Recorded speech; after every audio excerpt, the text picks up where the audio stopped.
अब हम आपको वो फॉर्म 47 दिखाते हैं। वो फॉर्म 47 जिसमें नवाज शरीफ की सीट पर बड़ा फर्जीवाड़ा हुआ था, इसका खुलासा हुआ था। ये फॉर्म 47 ऐलान करता है कि नवाज शरीफ की लाहौर सीट पर कुल वोट पड़े 2,93,693, लेकिन इसमें वैध वोट बताए गए 2,94,043, यानी जितने वोट वैलिड बताए गए उतने वोट लाहौर सीट पर पड़े ही नहीं, उतनी वोटिंग ही नहीं हुई और उससे कहीं ज्यादा वैलिड वोट नजर आए। इसमें 350 वोट का अंतर देखने को मिला। इसके अलावा 14 उम्मीदवार इस सीट पर ऐसे बताए गए जिनके नाम के आगे जीरो वोट लिखा, यानी उनका खुद का वोट भी इन नतीजों में शामिल नहीं किया गया। ये सब बड़े हैरान करने वाले तथ्य सामने आ रहे हैं। ये जो तस्वीर है ये अपने आप में हैरान करने वाली है, जो पाकिस्तान में वोटिंग को लेकर इस वक्त हमें दिखाई दे रही है। गुलाम अब्बास के पास लगातार हम बने हुए हैं, वो हमें अपडेट कर रहे हैं वहां से कि अभी सूरत हाल क्या है।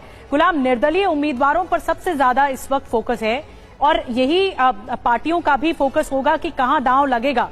तो निर्दलीय उम्मीदवार का जो रुझान है, जो रुख है, वो कहां नजर आ रहा है?